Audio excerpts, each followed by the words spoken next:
My channel physics is love. तो आज हम लेके आ गए हैं नॉलेज राउंडर। नॉलेज राउंडर में आज हम देखेंगे कि क्यों हमारी जो लाइट स्ट्रॉम मतलब कि जो हमारी बिजली है, ठीक है, जो आसमान से जब भी बारिश आती है तब बिजली गिरती है तो उसका जो साउंड है वो हमें बाद में सुनाई देता है, लेकिन वो जो लाइट है हमें पहले दिखाई देती है। ऐसा क्यों होता है तो वो उसका आज हम पता लगाएंगे। तो स्वागत है आपका नॉइज राउंडर में। तो पता लगाते हैं कि क्यों साउंड है, थंडर का साउंड है वो हियर होता है आफ्टर थंडर स्टॉर्म।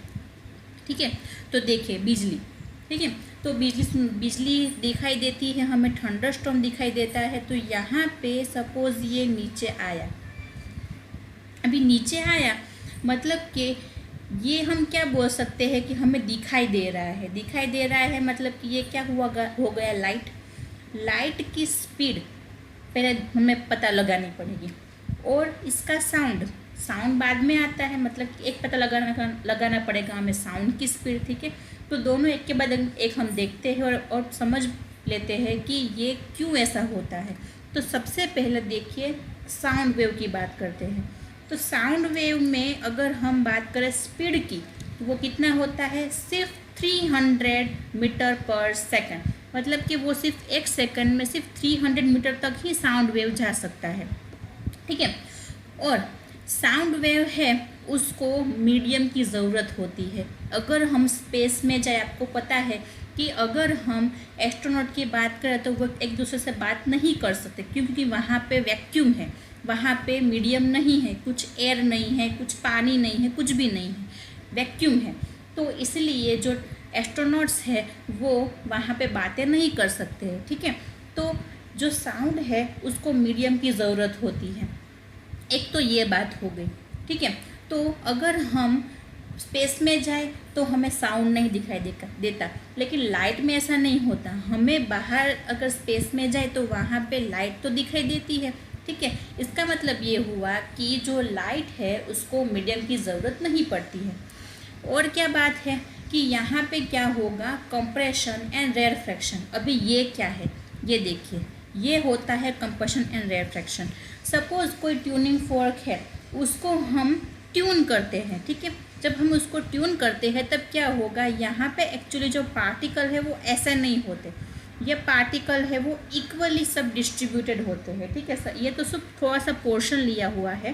तो पार्टिकल्स है वो इक्वल डिस्ट्रीब्यूशन होते हैं, लेकिन जब हम उसमें डिस्टर्बेंस लाते हैं, मतलब कि हमने यहाँ से बोला, हम जो बोल रहे हैं वो कैसे आगे बढ़ेगा, हमारे कानों तक कैसे पहुँच रहा है, तो बीच में कुछ डिस्टर्बेंस होगी। तो बीच में जो मॉलिक्यूल्स है वो क्या करेंगे, ये जो इक्वली डिस्ट्रीब्यूट थे उसमें बीच में ये वाले जो है जिसमें क्या दिखाया हुआ है, रेयर फ्रैक्शन मतलब कि जिसमें कम डेंस है, डेंसिटी कम है, और कंप्रेशन मतलब कि जिसमें डेंसिटी ज़्यादा है, ठीक है।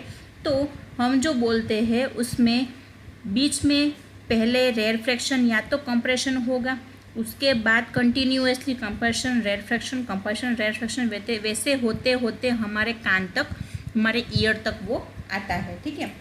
तो ऐसे डायरेक्टली नहीं पहुंचता है, लेकिन उसको बीच में ये हम ऐसे नहीं बोलते कि हमने यहाँ से आया और यहाँ पे हमने सुन लिया, ठीक है, यहाँ पे हमने सुन लिया, ऐसा नहीं होता है। वो एक्चुअली ये जो पार्टिकल्स है वो पार्टिकल्स आगे पीछे होते हैं, और ये जो सपोज ये फर्स्ट वाला पार्टिकल है, तो ये सपोज यहाँ पे मैं ड्रॉ कर दूँ, ये फर्स्ट वाला पार्टिकल है, तो ये फर्स्ट वाले पार्टिकल है वो बाजू वाला जो पार्टिकल है उसको वो पुश करेगा, वो पार्टिकल उसके साइड वाले पार्टिकल को पुश करेगा। वैसे पुश करते करते आगे हमारे ईयर तक पहुँचता है, ठीक है। मतलब कि डायरेक्टली नहीं आता है, लेकिन धीरे धीरे कंप्रेशन रेयरफैक्शन होते होते वो आता है, इसलिए वो साउंड है उसको बहुत टाइम लग जाता है हमारे तक आने में। सेकेंड बात अगर हम करें लाइट की, तो लाइट वेव्स में क्या होगा, उसकी स्पीड देखिए 3 × 10⁸ मीटर पर सेकंड। मतलब कि यहाँ पे सिर्फ 3 के बाजू में सिर्फ 2 ही ज़ीरोज़ है, लेकिन यहाँ पे क्या होगा, 3 के बाजू में 8 ज़ीरो हो जाएंगे, मतलब कि 3 × 10⁸ मीटर पर सेकंड है। तो मैं जैसे बोला कि लाइट है वो स्पेस में भी हमें दिखाई देती है, मतलब कि इसको जो लाइट है उसको मीडियम की ज़रूरत नहीं होती है। तो यहाँ पे आप लोग देख सकते हो ये जो है, ठीक है, ये है, मैंने आपको कल वाले वीडियो में दिखाया था इलेक्ट्रोमैग्नेटिक वेव्स, ठीक है। तो लाइट है वो इलेक्ट्रोमैग्नेटिक वेव्स है और उसको मीडियम की ज़रूरत नहीं होती है, ईएम रेज है, और उसकी वजह से हमें जो थंडर स्टॉर्म है उसकी जो लाइट है वो पहले दिखाई देती है और उसका साउंड है वो बाद में सुनने देता है, ठीक है। तो आप लोगों ने देख ही लिया है कि वीडियो को लाइक करना है, सब्सक्राइब करना है और शेयर करना है। तो वैसे ही मेरे जो नॉलेज राउंडर को देखते रहिए और थैंक यू वेरी मच।